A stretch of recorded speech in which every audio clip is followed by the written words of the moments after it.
इस चैप्टर की शुरुआत में सबसे पहले आपको 3 तस्वीरें दिखाता हूं। एक तो थाईलैंड की है, एक बंगाल की और एक मध्य प्रदेश में बागेश्वर धाम। एक तरफ प्रधानमंत्री नरेंद्र मोदी हैं, जिनके लिए हिंदू धर्म और सनातन से जुड़ी परंपराएं उनकी जिंदगी का अटूट हिस्सा है। थाईलैंड दौरे पर पीएम मोदी ने बांग्लादेश के अंतरिम सरकार के मुखिया मोहम्मद यूनुस से मुलाकात की, तो भी सनातन उनके एजेंडे पर रहा। हिंदुओं पर बांग्लादेश में हुए अत्याचार के बाद पीएम मोदी और बांग्लादेश के मुखिया मोहम्मद यूनुस की यह पहली मुलाकात। आज आपको बताऊंगा कि कैसे पीएम मोदी ने मोहम्मद यूनुस को खरी खरी सुना दी, दोनों के बीच क्या बात हुई। दूसरी तस्वीर बंगाल की है। 2 दिन में अदालतों से डबल झटका खाई ममता बनर्जी सरकार। हर बार की तरह इस बार भी रामनवमी को लेकर डर का माहौल बनाने में जुटी है। भगवान राम के जन्मदिन पर निकलने वाले जुलूस पर अड़ंगा डाले जाने का आरोप लग रहा है। सीएम ममता बनर्जी रामनवमी से पहले लगातार दंगों की आशंका जता रही हैं। ममता ही नहीं, पूरे इंडी गठबंधन का यही हाल है। ऐसा लगता है जैसे सबने सनातन से जुड़े हर मुद्दे का विरोध करने का ठान रखा है। तीसरी तस्वीर देखिए। देश के हिंदुओं को एकजुट करने की मुहिम चला रहे बाबा बागेश्वर ने हिंदू गांव की नींव क्या रख दी, इंडी गठबंधन बौखला गया। अब बाबा बागेश्वर का यह हिंदू गांव क्या है, यहां क्या होगा, यह भी आज आपको आगे बताऊं। लेकिन पहले इन 3 खबरों की एक झलक देखिए, फिर बताता हूं पीएम मोदी ने बांग्लादेश के कार्यवाहक मुखिया को क्या सुनाया है।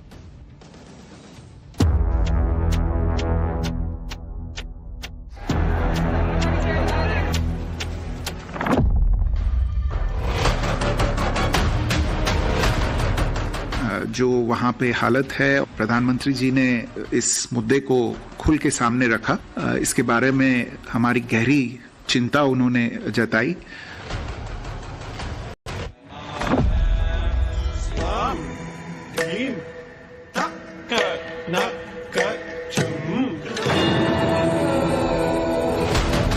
ये हमारी कॉन्स्टिट्यूशन राइट है धर्म पालन करना। ये रोक रहा है, इलीगल काम कर रहा है ममता जी का इशारा में पुलिस। সেন্ট্রাল গভর্নমেন্টে আছে কিসের জন্য? শুধু ধর্মীয় প্রবণতার নামে একটা নতুন ধর্মের আমদানি করে।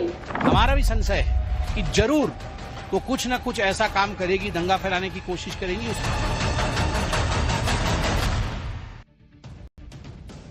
बंगाल में रामनवमी पर किस तरह सियासी पारा हाई हो चुका है, इसके बारे में आगे विस्तार से बताऊं। पहले देखिए, नवरात्र के मौके पर विदेश दौरे पर गए पीएम मोदी ने वहां भी कैसे अपने आराध्य की धुन में मगन होने का समय निकाल ही लिया, क्योंकि सनातन को लेकर पीएम मोदी की आस्था सीजनल नहीं है। इन दिनों नवरात्र चल रहे हैं और 2 दिन बाद रामनवमी है। ऐसे वक्त में पीएम मोदी को बिम्स्टेक की अहम बैठक के लिए थाईलैंड जाना पड़ा। लेकिन थाईलैंड में रहते हुए भी पीएम मोदी ने समय निकाला और बैंकॉक में रामायण का थाई मंचन देखा। इसे थाईलैंड में राम किएन कहा जाता है। पीएम मोदी ने रामायण की कहानियों को थाईलैंड के लोगों के जीवन का अहम हिस्सा बताया और कहा कि भगवान राम की कहानियों पर लिखी गई रामायण एशिया के बड़े हिस्से में दिलों और परंपराओं को जोड़ती है। सनातन के लिए पीएम मोदी का यह समर्पण हमेशा दिखा। लेकिन अब यह भी देखिए कि पीएम मोदी ने भगवान राम पर लिखी जिस रामायण को लोगों के दिलों और परंपराओं को जोड़ने का जरिया बताया, उसी भगवान राम की जयंती यानी रामनवमी को मनाने के लिए पश्चिम बंगाल में लोगों को कोर्ट का दरवाजा खटखटाना पड़ रहा है। थाईलैंड दौरे के आखिरी चरण में आज पीएम मोदी ने बांग्लादेश की अंतरिम सरकार के प्रमुख मोहम्मद यूनुस से भी मुलाकात की। इस मुलाकात में पीएम मोदी ने बांग्लादेश में हिंदुओं पर हो रहे हमलों का मुद्दा उठाया और मोहम्मद यूनुस से मुलाकात के दौरान पीएम मोदी ने 2 टूक कह दिया कि बांग्लादेश में हिंदुओं पर हमलों से वो चिंतित हैं, समाज के दूसरे वर्गों पर भी इसका असर पड़ता है। बांग्लादेश में हिंदुओं पर हुए हमलों की निष्पक्ष जांच की जाए। पीएम मोदी ने बांग्लादेश से हो रही अवैध घुसपैठ का मुद्दा भी उठाया और साफ कर दिया कि बांग्लादेश सरकार ऐसी कोई बयानबाजी न करे जिससे माहौल खराब। यानी नरेंद्र मोदी ने साफ साफ कह दिया बॉस कि तुम्हारे यहां से लोग घुस रहे हैं, उनको देख लो, और दूसरा निष्पक्ष जांच कराओ। यानी अभी तक जो तुम कर रहे हो जांच, वो निष्पक्ष नहीं है, ये पीएम मोदी ने सुना दिया। सुनिए पीएम मोदी और मोहम्मद यूनुस की मुलाकात पर विदेश मंत्रालय ने क्या बताया, फिर बताता हूं कि पश्चिम बंगाल में रामनवमी की शोभा यात्रा पर क्या विवाद खड़ा हो गया। माइनॉरिटीज की, अल्पसंख्यकों की जो वहाँ पे हालत है और इस विषय को लेके बातचीत में जो दोनों लीडर्स के बीच में हुई, प्रधानमंत्री जी ने इस मुद्दे को खुल के सामने रखा।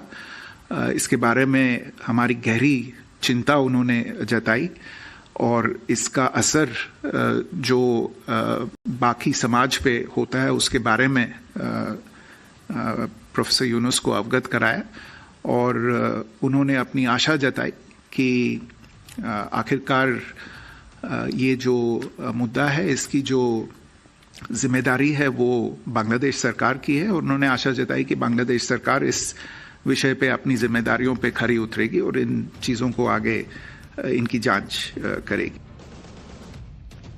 एक तरफ पीएम मोदी ने हिंदुओं पर हो रहे अत्याचार को लेकर बांग्लादेश को टाइट किया है, तो दूसरी तरफ पश्चिम बंगाल है जहां विधानसभा चुनाव से पहले ममता सरकार मुश्किल में है।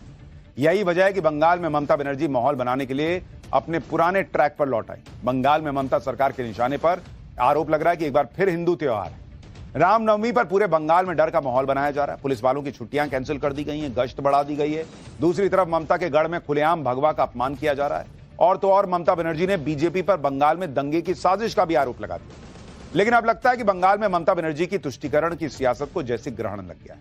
मुस्लिम वोटों को साधने के लिए ममता बनर्जी सरकार ने हिंदू त्योहारों को हाशिए पर रखा। यह आरोप उन पर हमेशा से लगता है, लेकिन ममता सरकार का एजेंडा हाईकोर्ट में फेल हो गया। कलकत्ता हाईकोर्ट से आज ममता सरकार को बड़ा झटका लगा। हावड़ा में रामनवमी के मौके पर निकाली जाने वाली हिंदू संगठनों की शोभा यात्रा को कलकत्ता हाईकोर्ट से मंजूरी मिल गई। खास बात है कि हाईकोर्ट ने कुछ शर्तों के साथ पुराने रूट पर ही यात्रा की परमिशन दी है। हाईकोर्ट ने अंजनी पुत्र सेना और विश्व हिंदू परिषद को शोभा यात्रा की परमिशन दी। इससे पहले ममता सरकार ने यह कहते हुए परमिशन देने से इनकार कर दिया था कि हावड़ा में 2 साल से नियमों का उल्लंघन किया जा रहा था, जिसकी वजह से रामनवमी के जुलूस में हिंसा हो रही। लेकिन अब हाईकोर्ट न सिर्फ शोभा यात्रा की परमिशन दे रहा है, बल्कि अब उसी जीटी रोड से शोभा यात्रा निकलेगी जहां बंगाल पुलिस ने इनकार कर दिया था। हालांकि हाईकोर्ट ने कुछ शर्तों के साथ शोभा यात्रा निकालने की परमिशन दी है। हाईकोर्ट का आदेश है कि दोनों संगठन से 500 लोग ही शोभा यात्रा में शामिल हो सकेंगे, यानी कुल 1000 लोग शोभा यात्रा में शामिल हो सकेंगे। अंजनी पुत्र सेना की शोभा यात्रा का समय सुबह 8:30 बजे से दोपहर 1 बजे तक है, जबकि वीएचपी दोपहर 3 बजे से शाम 6 बजे तक शोभा यात्रा निकालेगी। कलकत्ता हाईकोर्ट ने दोनों जुलूस के मार्ग भी तय कर दिए हैं। शोभा यात्रा में शामिल हर शख्स को पहचान पत्र देना अनिवार्य होगा।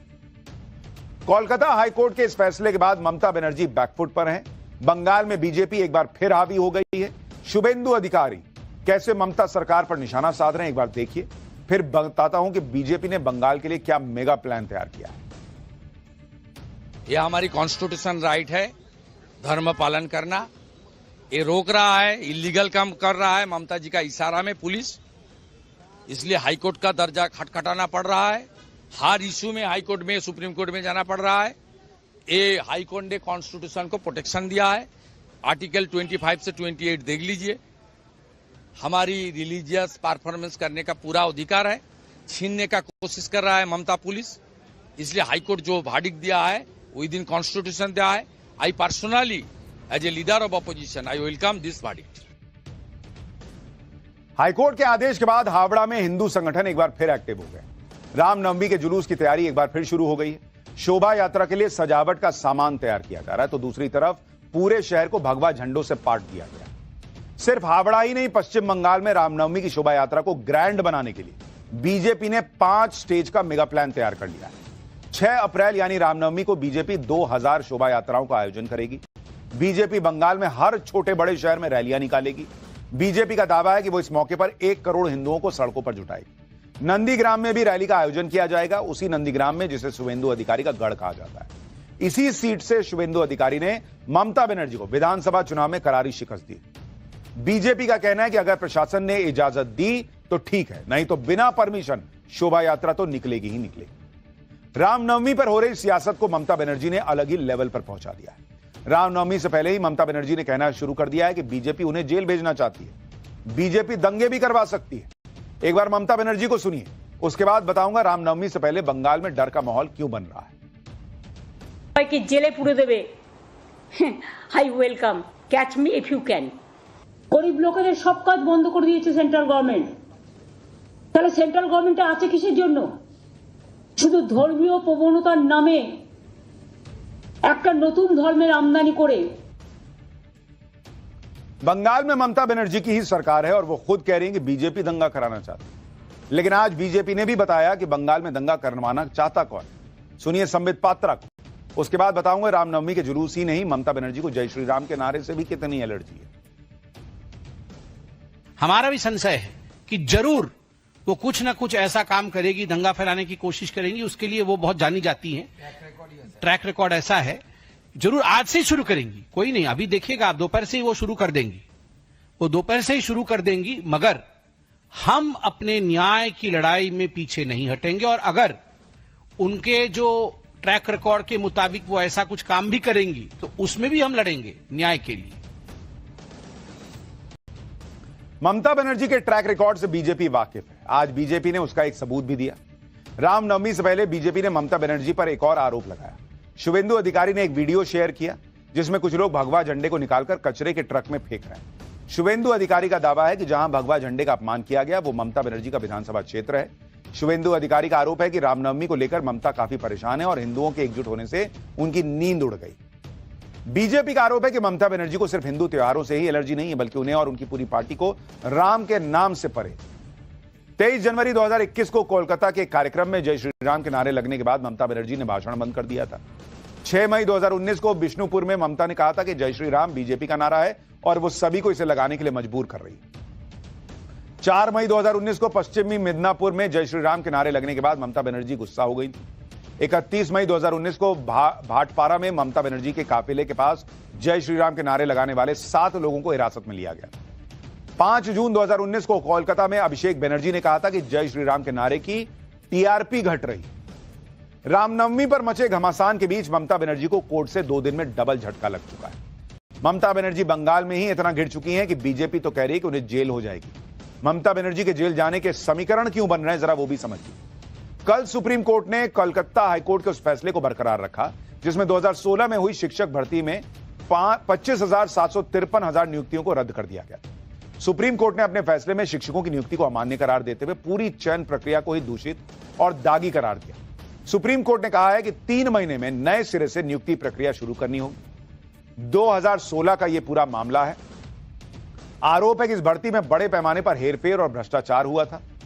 सिलेक्शन के लिए 5 से 15 लाख रुपए की घूस दिए जाने का आरोप लगा। लेकिन सुप्रीम कोर्ट का यह फैसला ममता बनर्जी के लिए इसलिए मुश्किल खड़ी कर रहा है क्योंकि इस भर्ती घोटाले में उनके कई करीबी नेता फंसे हुए। इस मामले में 2022 में ईडी ने पार्थ चटर्जी को गिरफ्तार किया था।